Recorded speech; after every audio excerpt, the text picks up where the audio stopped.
Friends, welcome back to our channel. और आज के इस वीडियो में हम बात करेंगे एक बहुत ही इंपॉर्टेंट टेक्निक के बारे में, that is a Pomodoro technique. और ये जो टेक्निक है ये बहुत सारे स्टूडेंट्स को हेल्प कर सकती है जो कि स्टडीज़ में थोड़ा सा भी ट्रबलनेस फील करते हैं, और साथ ही ये बिजनेस पर्सनस को या फिर किसी भी बैकग्राउंड के इंसान जो भी हैं, पीपल जैसे भी बिलोंग कर रहे हैं, उन सभी को बहुत ज़्यादा हेल्पफुल कर सकती है। ये जो टेक्निक है इसका बैकग्राउंड अगर हम सबसे पहले देखें तो ये एक सबसे पहले ये टाइम मैनेजमेंट मेथड है जो कि डेवलप की गई थी, दैट वाज द बाय एक फ्रांसिस्को सिरिलो नाम के पर्सन थे, जिनके थ्रू ये डेवलप की गई थी इन द ईयर 1980s में की गई थी। इस वर्ड के बारे में अगर हम पता करना चाहें तो ये पोमोडोरो जो है ये इटालियन वर्ड से बना हुआ है जिसका मतलब है टोमेटो।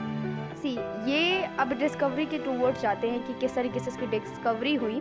ये जो डिस्कवर किया गया, देखो ये जो फ्रांसिस्को जो सिरिलो थे, तो ये एक उस टाइम पे यूनिवर्सिटी स्टूडेंट थे जब इस चीज़ को डेवलप किया था। उन्होंने क्या किया था कि एक टोमेटो टाइमर को वो यूज़ किया करते थे, और वो 25 मिनट सेशंस मतलब कि टाइम को मेजर करने के लिए वो क्या करते थे, 25 मिनट्स का टाइमर सेट करके रखते थे। और ये उनका जो टाइमर होता था, हर एक टाइमर 25 मिनट्स का जिस तरीके से होता था, है ना। और उनको छोटे छोटे इंटरवल्स में जैसे डिवाइड किया, और इस पूरे अगर वो जो पर्टिकुलर एक उनका इंटरवल हो जाता था तो उसको उन्होंने पोमोडोरो बोल दिया, है ना, that is called the pomodoros. और ये जो टेक्निक था उसी के नेम पर पड़ गया, ठीक है ना। तो फाइनली उसकी जो टेक्निक का नेम हो गया वो पोमोडोरो हो गया। Now coming to the easy to implement. अब इसको इम्प्लीमेंट करना कितना ईजी है, दैट इज नेक्स्ट अपन देखते हैं। जस्ट बिकॉज उसको बहुत ही कम मिनिमल सेटअप्स की ज़रूरत होती है, इसीलिए मैं बोलूँगी कि वो बहुत ज़्यादा वर्क करता है और ये आपकी प्रोडक्टिविटी को बहुत ज़्यादा बूस्ट अप करेगा। So grasp your pen paper and plan your day. Firstly मैं ये बोलूँगी कि आप ये करिए और आपका प्लान जो है वो डिसाइड करिए, then start your timer for 25 minutes. That's isn't it that much too easy, right. तो इसीलिए मैं बोलूँगी बहुत आसान है इसको इम्प्लीमेंट करना। अगर आप इसको करते हैं आपको बहुत सारे बेनिफिट्स होंगे। अभी नेक्स्ट जो है हम डिस्कस करेंगे कि उसको किस तरीके से इम्प्लीमेंट करना है, कुछ स्टेप्स जो हैं जो मैं आपको रेकमेंड करूँगी उसको करने के लिए। नाउ इसमें पोमोडोरो टेक्निक में जो फर्स्ट मैं स्टेप बोलूँगी करने के लिए वो है आपको चूज़ अ टास्क। आपको पहले अपना काम को डिसाइड करना है कि आपको क्या काम करना है उतने टाइम पे, ठीक है। आप कोई बिजनेस पर्सन हो सकते हो तो आपको हो सकता है कुछ चेक वगैरह से रिलेटेड कोई वर्क हो सकता है कोई आपकी फाइल्स आपकी इनकम्प्लीट हो, उसको कंप्लीट करना है। And for the any student it can be a different thing, है ना। उनके लिए एक डिफरेंट टास्क हो सकता है ना, कुछ उनको अलग फंक्शंस करने हो, that can be very very different, ठीक है ना। तो आपको पहले अपना टास्क को एक चूज़ करना है। सेकेंड जो इंपॉर्टेंट स्टेप है that is a focus, that is extremely important.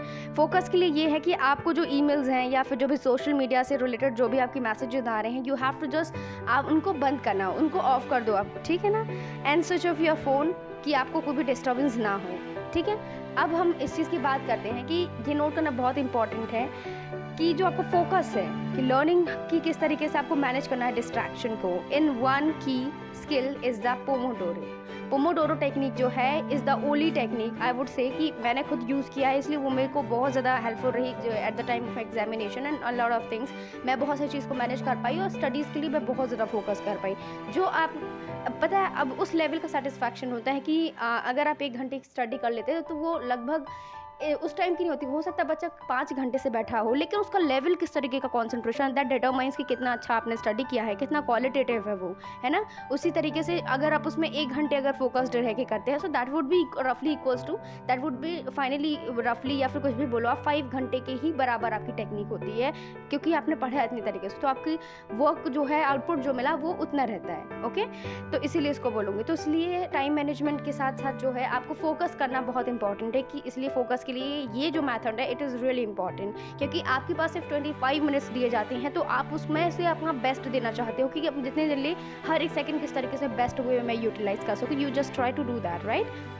Third जो स्टेप आता है दैट इज़ वर्क। आपको क्या करना है, you have to just pick up a task and start 25 minutes जो है टाइमर को यूज़ करना है, उसको फिट करना है, ठीक है ना, सेट करना है। एंड देन आप काम करना चालू करो। उसके बाद आपको कोई भी पॉज नहीं लेना है, no matters how important the work is that, कि आपके बीच में जो भी काम आ रहा है वाइल डूइंग एनीथिंग, ठीक है, जो भी आपने टास्क डिसाइड किया हुआ है। बट अगर कुछ ज़्यादा अर्जेंट है that's very very important, then only you have to take a pause. और अनलेस आपको तुरंत आपको स्विच अप करना है, आपको सबको इन्फॉर्म कर देना this is the time of my studies, तो please don't disturb me, okay. आपको कोई डिस्टर्ब भी नहीं करेगा, सो प्लीज़ डिस्टर्ब करने के लिए उनको रिस्ट्रिक्टली मना कर दीजिए। नेक्स्ट आता है, अब इस सब करने के बाद जो है आप अपना काम जो है वो आसानी से कर सकेंगे और आपका एक फुल सेशन जो है वो कंप्लीट हो जाएगा।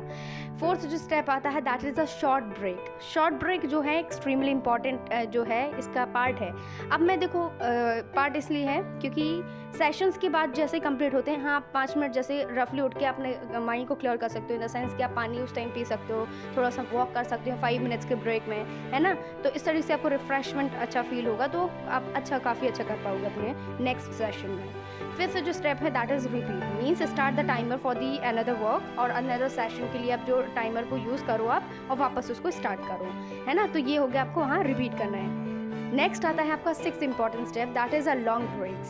सी आपका जो 4th सेशन होने वाला है ना, तो 4th सेशन के बाद जो एक आपको लंबा ब्रेक लेना है, मतलब कि जैसे कि 25 मिनट्स हुआ उसके बाद एक ब्रेक लिया, उस तरीके से फिर नेक्स्ट सेशन किया 25 मिनट्स देन ब्रेक लिया, फिर 3rd session then break, 4th session then break. ये 4 सेशन होने के बाद जो है आपको एक लंबा सा ब्रेक लेना है, वो है आपका 20 मिनट्स का ब्रेक होना चाहिए, and come back completely refreshed होकर के आओ, ठीक है ना। वो एक न्यू तरीके से आपका पोमोडोरोस जो है वो चालू होगा, ठीक है। ये वेरी इंपॉर्टेंट है, ये मेरे 6 स्टेप्स है जो आपको रियली बहुत ज़्यादा हेल्पफुल करेंगे, क्योंकि यही एक वे है करने का।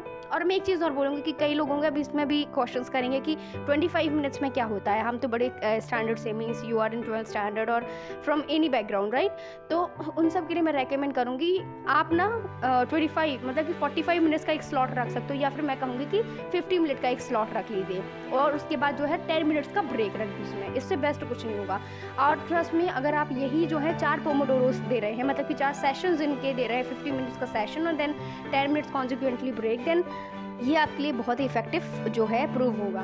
तो प्लीज़ इसको आप करना और बहुत हेल्पफुल करोगे। और कई बार क्या होता है ना, लोग बहुत डिसअपॉइंटेड रहते हैं कि आप मैंने कुछ लिटिल सा ही डिसाइड किया था एंड वो भी मैं अपना जो है अचीव नहीं कर पाई हूँ। तो I think this is one of the most important techniques, तो आपको बहुत ज़्यादा हेल्पफुल करेगा और आप उसको प्लीज़ ट्राई करना है। ऐसा नहीं कि आपने एक बार किया और कुछ नहीं। और डिस्ट्रैक्शंस को, जैसे मैंने बोला, डिस्ट्रैक्शंस को हटाने के लिए सबसे बेस्ट तरीका यही है कि आप अपनी स्टडीज़ में सबसे ज़्यादा 100% फोकस्ड रह पाओगे अपनी स्टडीज़ में, और अपना डिस्ट्रैक्शंस को अवॉइड करो प्लीज़। अगर आप इन टेक्निक का यूज़ कर रहे हो ना, उसके बाद आपको कोई एक्स्ट्रा टाइम लेने की ज़रूरत नहीं है कि अब मेरे को ज़्यादा स्टडी करने की ज़रूरत है ना। आपको इन्हीं टाइम पे जो है आप बहुत ज़्यादा फोकस्ड रहना, ठीक है ना। ओके, आई थिंक ये आपको इतना ज़्यादा बहुत ज़्यादा हेल्पफुल होगा। Okay, thank you, bye bye.